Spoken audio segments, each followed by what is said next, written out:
जय हिंद। जैसा कि आप देख सकते हैं, ये जो प्रश्न आपके सामने दिख रहा होगा, ये 6 to 8 वालों का ज्योग्राफी का सेक्शन जो होता है उसका प्रश्न है। ठीक है, जैसे कि आप ये जानते ही होंगे कि 6 to 8 में ये ज्योग्राफी का सेक्शन जो है 40 मार्क्स का आता है। 9 to 10th वालों में भी जो है 40 मार्क्स का ये ज्योग्राफी का क्वेश्चन आता है। इसमें हम ये देखेंगे, 6 to 8 वालों का मैंने पहले लिया है एनालिसिस करने के लिए, क्योंकि अभी 4.0 जो एग्जाम होना है, फिर आप लोग भटके नहीं, इसलिए मैंने ये सोचा वीडियो आप लोगों के समक्ष ला दूं, ताकि आप लोगों को प्रूफ के साथ दिखे कि जो 40 मार्क्स के क्वेश्चंस हैं, 40 आउट ऑफ 40 मेरे वीडियो से पढ़ाए हुए हैं। एक्चुअली आपने अगर लगभग मेरे जो लास्ट वाले जो वीडियो डाले हैं, ज़्यादा वीडियो तो मैं नहीं बनाया है। एक्चुअली मैंने कुछ ही वीडियोस बनाए हैं, लेकिन मैंने उसमें बहुत बार चिल्ला चिल्ला के बोला भी है कि आपको जो है 6 to 8 और 1 to 5 हो या 9 to 10 हो, इन लोगों को मैंने बार बार कहा था कि एनसीईआरटी और एससीईआरटी की अपेक्षा में जो है कंपेयर ज़्यादा मैंने करके भी बताया था कि आपको पहले एनसीईआरटी की 9 to 10th वाली जो बुक है, ज्योग्राफी और हिस्ट्री भी है और एक्चुअली पॉलिटी की, ठीक है, वो तीनों आप लोगों को पढ़ना है। आप वीडियो मेरा देखेंगे उसमें आपको मिल जाएगा कि मैंने बार बार चिल्ला चिल्ला के कहा था कि आपको ये करना है। ठीक है, अब जैसा कि जिन्होंने भी मेरा वीडियो पढ़ा होगा, ज़्यादा वीडियोस मेरे चैनल पर नहीं डले हैं, फिर भी अगर आप देखेंगे ज्योग्राफी के सेक्शन को उठाते हैं तो 40 आउट ऑफ 40 मार्क्स जो है गेन किए होंगे जिन्होंने मेरा वीडियो फॉलो किया होगा। ठीक है, अब चलिए आप लोगों के समक्ष प्रूफ के साथ चलती हूँ, ताकि आप लोगों को समझ आए कि जो मैंने स्ट्रेटेजी आप लोगों को दी थी वो कितना जो है कारगर रहा और सक्सेसफुल रहा। इवन इतने जो है चैलेंज, आप जो कहिए, इत्तेफाक कहिए, जो कहिए, आपको जो लगता है आप सोच सकते हैं, लेकिन हाँ, मैंने इस चीज़ को जो है आपको एनालाइज करके बताया था प्रीवियस वीडियो में, आप देख सकते हैं मेरे चैनल पे डली हुई है। जैसा कि आपके सामने पहला क्वेश्चन पूछा गया था, चलिए एक एक क्वेश्चन का जो है आपको प्रूफ मिलता जाएगा। पहले क्वेश्चन पढ़ूंगी मैं, उसके बाद आपको वीडियो में दिखा दूंगी, आप टाइम भी देख लेना उस पर।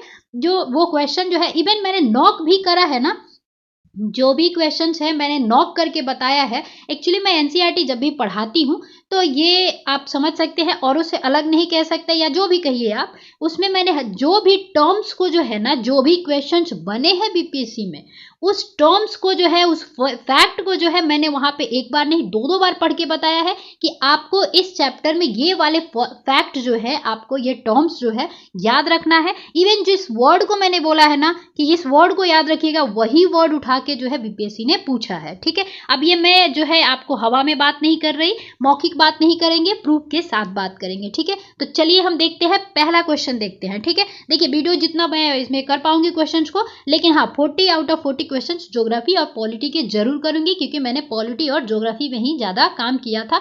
हिस्ट्री पे भी काम किया था, थोड़े से ही वीडियो और प्रश्न मेरे डले हैं, जिससे कि बहुत सारे क्वेश्चंस आप देखेंगे आपको एग्जाम में सीधे तौर पे देखने को मिले, जो मैंने इवन ये भी कहा था मैंने कि ये आपसे क्वेश्चन बन सकता है। इवन कहीं कहीं मैंने ये भी बताया है कि ये 100% आपको क्वेश्चन देखने को मिल सकता है एग्जाम में, और आए भी हैं एग्जाम में क्वेश्चन। ठीक है, तो चलिए देखते हैं, पहला क्वेश्चन आपके सामने दिख रहा होगा।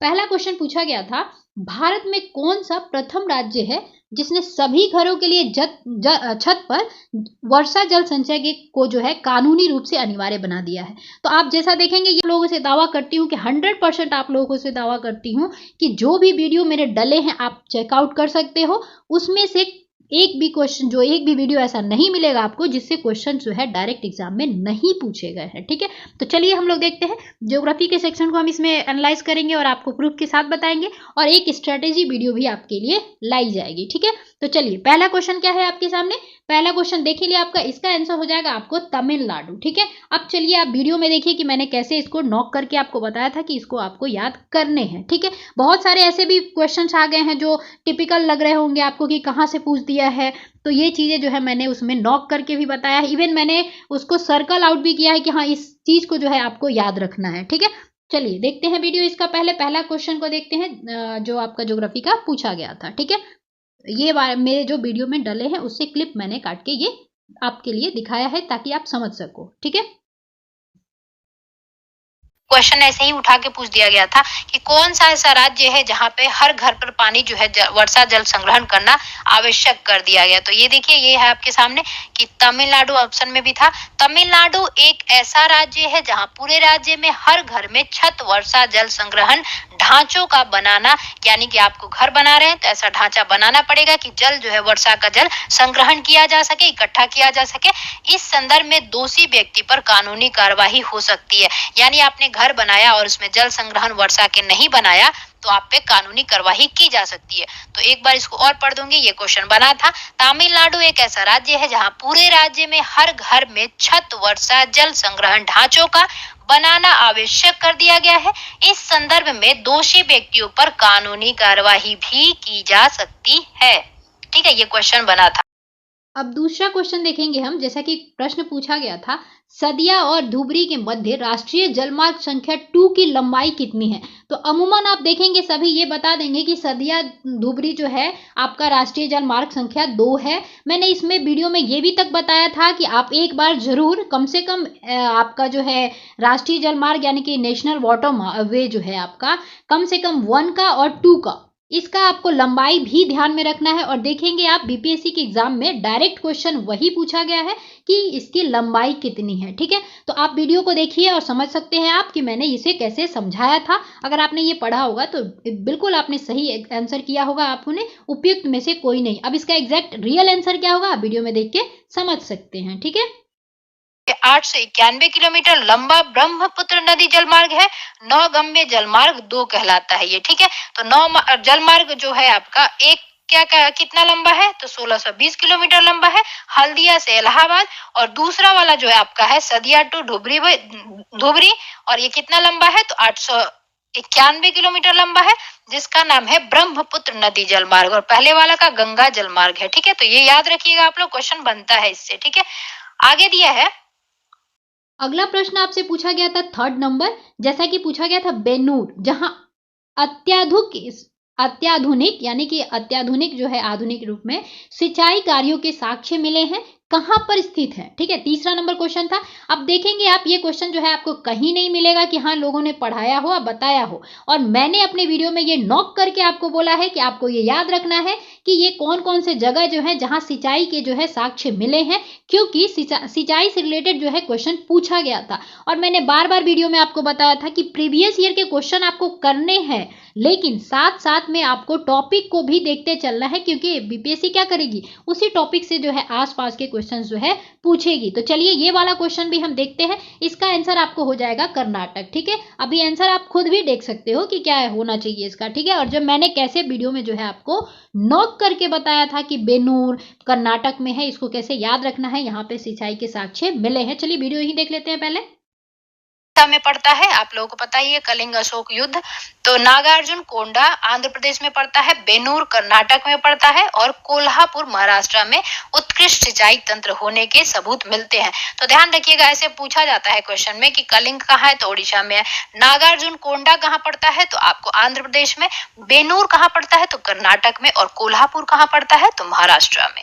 ये कई बार क्वेश्चन बने हैं। ठीक है, तो याद रखिएगा। और यहाँ पे आपको उत्कृष्ट सिंचाई तंत्र देखने को मिल सकते हैं। तो ऐसे भी क्वेश्चन बन सकता है कि आपको उत्कृष्ट सिंचाई तंत्र देखने को कहां कहां मिल सकते हैं। तो श्रृंगबेरा इलाहाबाद का हो गया, ओडिशा का कलिंगा हो गया, नागार्जुन कोंडा आंध्र प्रदेश का हो गया। ये सब चीजें कहां है देखने को मिलेंगी आपको, तो थोड़ा सा इस पे ध्यान रखिएगा। ठीक है, जैसा कि आपने पीछे वीडियो देख लिया होगा 3rd नंबर क्वेश्चंस का, देखिए मैंने हमेशा क्वेश्चंस में आपको बताया है कि इस चीज को याद रखना, इवन ट्रिक के साथ भी बताया है। जो चीजों को मैंने नोट किया है कि आपको ये याद रखना है, वे क्वेश्चंस ऑफ कोर्स पूछे गए हैं एग्जाम में। अब जैसा कि देखेंगे आप क्वेश्चन नंबर 4, कुमायूं हिमालय निम्नलिखित में से किसके मध्य स्थित है? तो आप देखेंगे जो भी जैसे कि पंजाब हिमालय, ये सब जितने भी होते हैं, ये कुमायूं हिमालय के साथ साथ और भी हिमालय जो पूछे जाते हैं किन नदियों के बीच में है, लगभग 5 है। वो मैंने ट्रिक के साथ भी बताया था। जैसे कि इसका आंसर तो हो जाएगा आपको सतलज और काली नदी। ठीक है, इसका मैंने बताया भी था कि कैसे आपको जो है कुस्का करके याद रखना है। सारे के ट्रिक मैंने बता दिए थे और नोट भी किया था कि आपको ये याद जरूर करना है।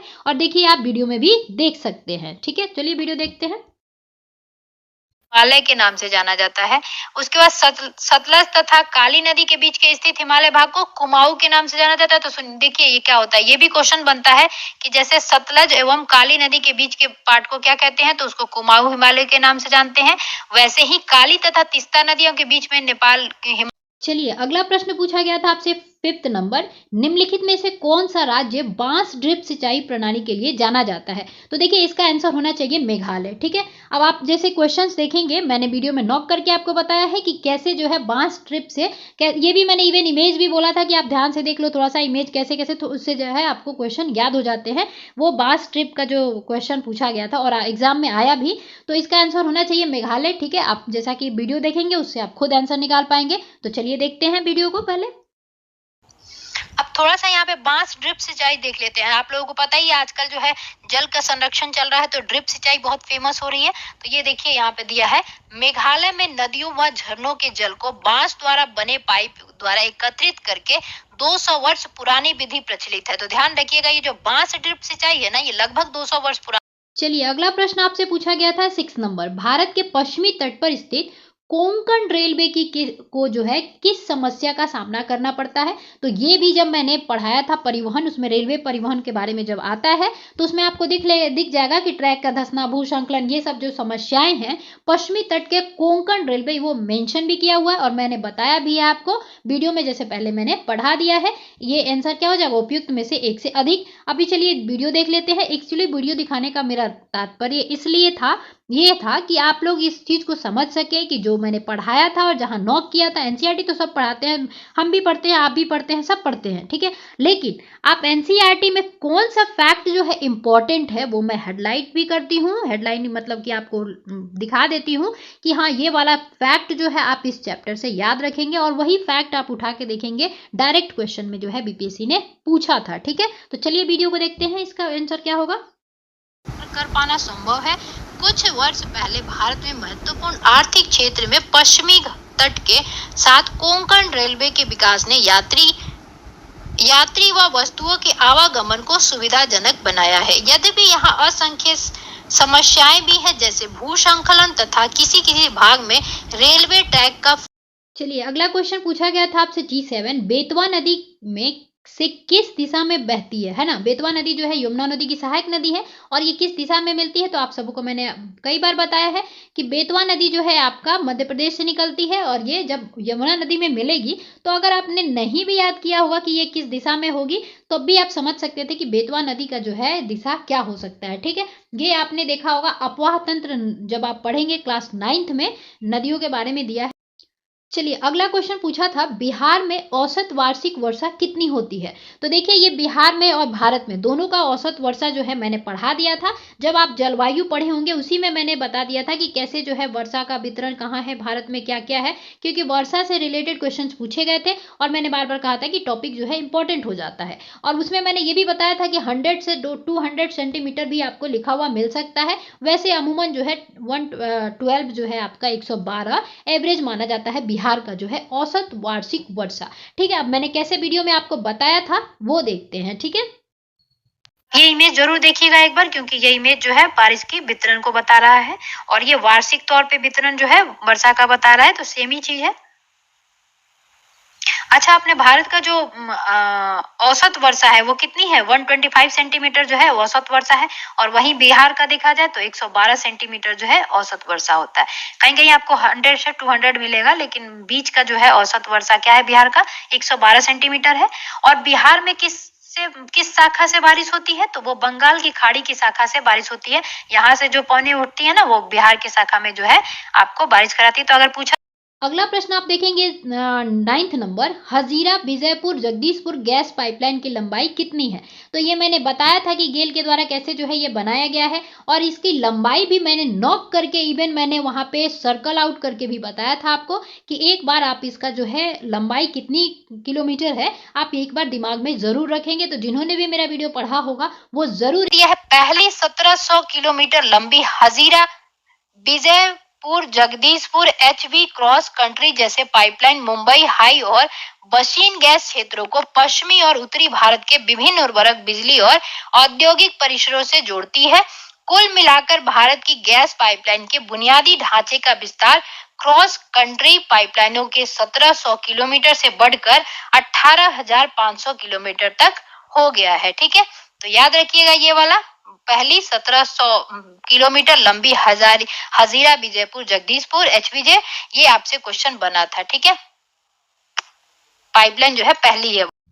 अब जैसे ये वाली क्वेश्चन पूछी थी क्वेश्चन नंबर 10 यानी कि प्रश्न 10 नंबर जो है ये देखेंगे आप, पूछा गया था कांवर झील बिहार के किस जिले में स्थित है। तो मैंने वीडियो में नोट भी किया था कि अभी लक्ष्मी सागर का जो है क्वेश्चन पूछा गया है, तो आपको याद रखना है कम से कम एटलीस्ट जो इस बुक में जितने भी झील दिए हैं उनको आपको याद रखना है।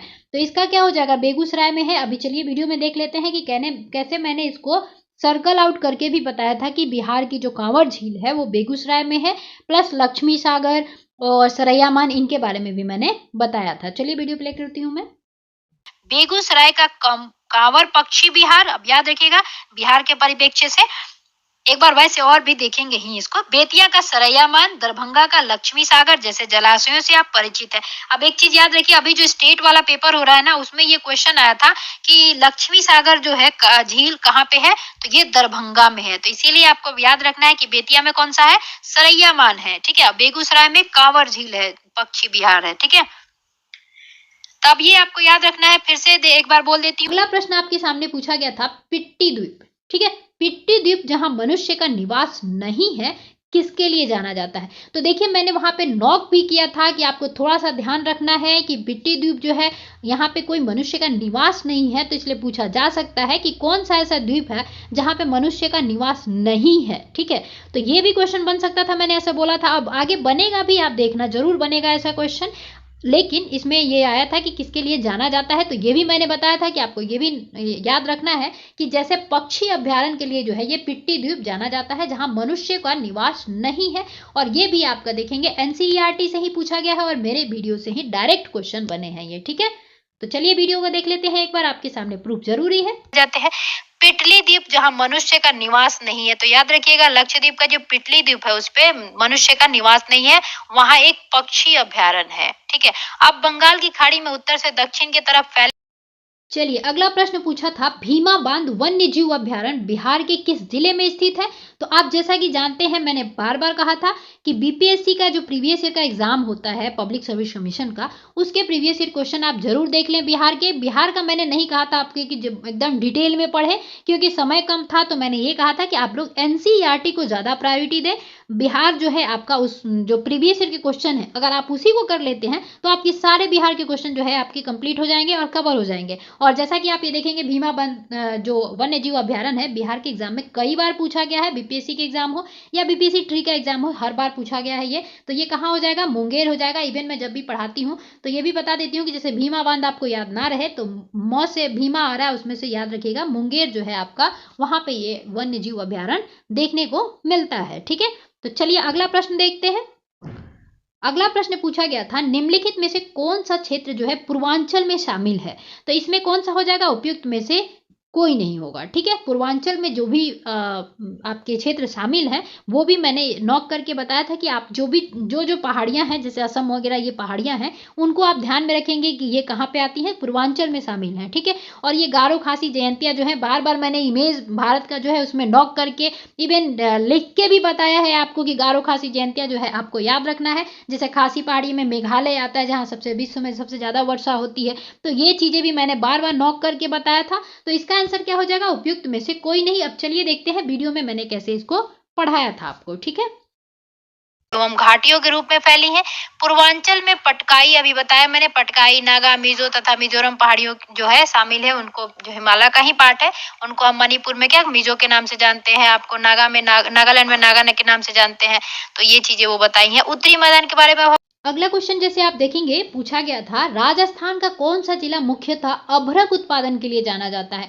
तो आप ध्यान से देखिएगा क्वेश्चन, जो वीडियो आगे मैं प्ले करूंगी उसमें मैंने कैसे आपको पढ़ा के बताया था कि आपको ये वाला नाम याद रखना है कि अजमेर, ठीक है, अभ्रक के लिए जो है राजस्थान में अजमेर को जाना जाता है। खेतड़ी वगैरह आप जानते ही होंगे, तांबा के लिए जाना जाता है। भरतपुर भी राजस्थान में पड़ता है। तो ये चीज़ें मैंने जो अजमेर है उसको भी सर्कल आउट करके आपको बताया था, तो वीडियो में आप देखेंगे। आगे चलिए वीडियो प्ले कर देते हैं, आपको समझ आए कि ये क्वेश्चन भी डायरेक्ट मेरे वीडियो से पूछे गए हैं। मेरे वीडियो से क्या, मैंने एनसीईआरटी आपको बताया ही था कि बहुत इंपॉर्टेंट है, लेकिन हाँ, ये एनसीईआरटी पढ़ने के साथ साथ मैंने ये टर्म्स जो बताए हैं वही टर्म्स से क्वेश्चन पूछे, इसलिए मैंने सोचा कि आपको समझ आनी चाहिए कि क्वेश्चंस को कैसे एनसीईआरटी जो है पढ़ते हैं आप, तो कौन से फैक्ट आपके लिए इंपॉर्टेंट है और नहीं है। देखिए, कोडरमा गया हजारीबाग पेटी अग्रणी उत्पादक है, तो ध्यान रखिएगा ये जो अपना कोडरमा गया हजारीबाग पेटी है वो कहाँ है, बिहार झारखंड में, सबको पता ही होगा। राजस्थान के मुख्य अभ्रक उत्पादन क्षेत्र अजमेर के आसपास, आंध्र प्रदेश की नेल्लोर, यानी कि नेल्लोर पूछा जाए कहाँ है तो आंध्र प्रदेश में है ना। उसके बाद देखिए राजस्थान में आपने देख लिया अजमेर है ना। उसके बाद बिहार झारखंड में हमने देख ही लिया कोडरमा गया हजारीबाग।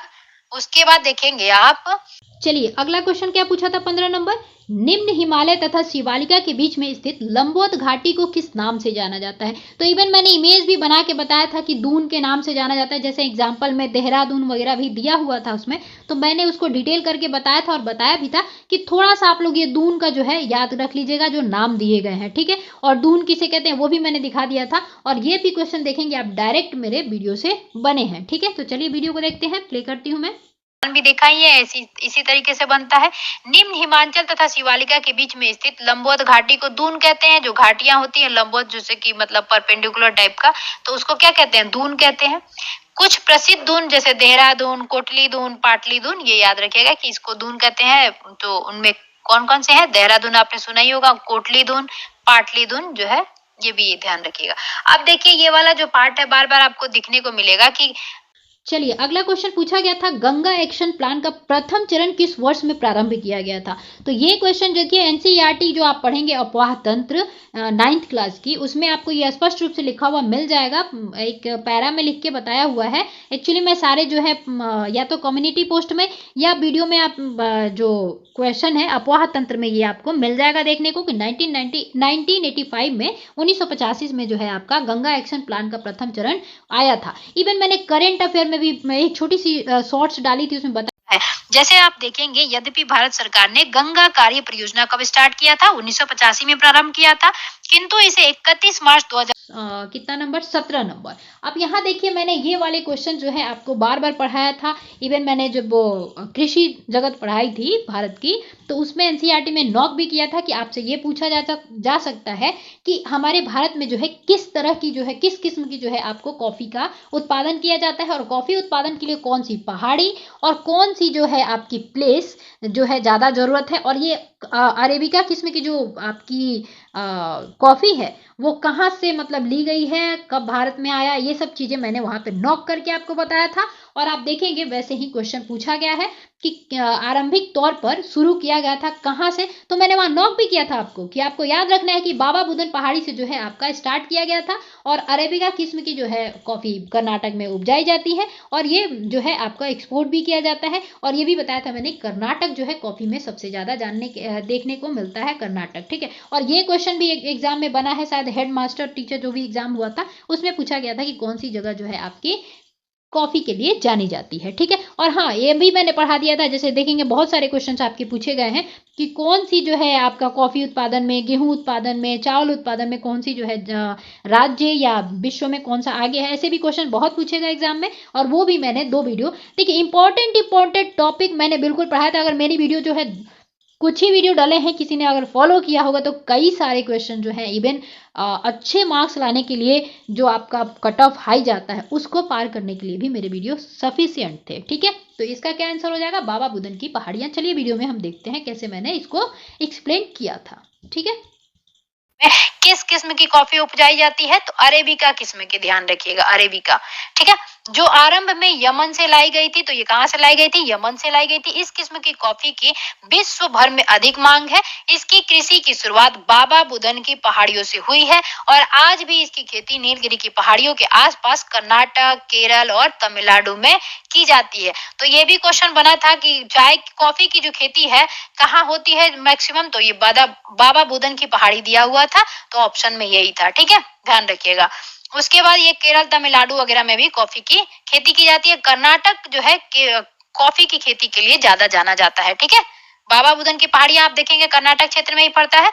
अगला क्वेश्चन पूछा गया था 18 नंबर, मोटे करने वाली जलोढ़ मिट्टी सबसे अधिक कहाँ पाई जाती है? तो कई बार मैंने मिट्टियों के बारे में पढ़ाया है आपको, जब मिट्टी का निर्माण पढ़ाया होगा चैप्टर उसमें, और जब मैंने हिमालय पढ़ाया था उसमें ये बताया था मैंने कि जैसे दून क्या होता है, जैसे आपकी तराई क्षेत्र क्या होती है, जैसे शिवालिका के बाद में आप देखेंगे, सब मैंने बताया था। तो वहाँ पे क्या होती है, नदियाँ जब शुरू में प्रवाहित होती हैं तो वो अपने साथ कंकड़ वगैरह लेके आती हैं, और जब स्पीड में रहती हैं तो वो कंकड़ को भी बहा के लेके आ जाती है। पर जहाँ वो धीमा गति में आती हैं वहां पे वो दो भागों में बांटा गया है, भाबर और खादर। ठीक है, तो कंकड़ वाली क्षेत्र जो होती है उसको भाबर के नाम से जाना जाता है। सभी सरिताएं इस भाबर पट्टी में विलुप्त हो जाती हैं। इस पट्टी के दक्षिण में ये सरिताएं एवं नदियां पुनः निकल आती हैं एवं नम तथा दलदली क्षेत्र का निर्माण करती हैं, जिसे तराई क्षेत्र कहा जाता है। यह वन्य अगला प्रश्न आपसे पूछा गया था कि भारत में कितने रेलवे जोन है? तो ये आप देखेंगे मैंने अच्छे से आपको बताया था कि रेलवे जोन जो है आपको याद रखना है। 16 रेलवे जोन जो है आपके भारत में मौजूद है, और ये भी मैंने वीडियो में कैसे आपको नॉक करके बोला था कि इसको जरूर याद रखिएगा। तो चलिए ये वीडियो भी हम देखते हैं कैसे मैंने इसको नॉक किया था आपके लिए। ठीक है, लॉर्ड डलहौजी, ठीक है, 1853 में। अब ये देखिए क्या था, भारतीय रेल परिवहन को 16 प्रखंडों में पुनः संकलित किया गया है, यानी बांटा गया है। तो ध्यान रखिएगा, ये पूछा गया था भारतीय रेल जो है उसमें कितने जोन है, तो लगभग 16 जोन है। ठीक है, ध्यान रखिएगा 16 जोन जो है उसमें बांटा गया है। चलिए अगला प्रश्न क्या पूछा था 20 नंबर क्वेश्चन। देखिए पूछा था कि कौन से जो है प्रमुख कपास उत्पादक राज्य हैं। पिछली बार देखा ही था आपने, कपास के बारे में भी क्वेश्चन पूछा था, इसलिए मैंने इस टॉपिक को हेडलाइट किया था आपको और बताया था कि कहाँ पे कपास ज़्यादा देखने को मिलते हैं और कहाँ पे कम मिलते हैं, और ये भी मैंने वीडियो में आपको पढ़ा दिया था। ठीक है, स्पष्ट रूप से आप अगर जिन्होंने भी मेरा ये वीडियो देखा होगा वो जरूर इस क्वेश्चन का आंसर लगा पाए होंगे कि कहाँ पे जो है सबसे ज़्यादा आपको कपास उत्पादन देखने को मिलता है। जैसे महीने लगते हैं, महाराष्ट्र, गुजरात, मध्य प्रदेश, कर्नाटक, आंध्र प्रदेश, तेलंगाना, तमिलनाडु, पंजाब, हरियाणा और उत्तर प्रदेश कपास के मुख्य उत्पादक राज्य हैं। ठीक है, तो याद रखिए कौन कौन से राज्यों में जो है आपका कपास उत्पादित किया जाता है। अब ध्यान रखिएगा, जूट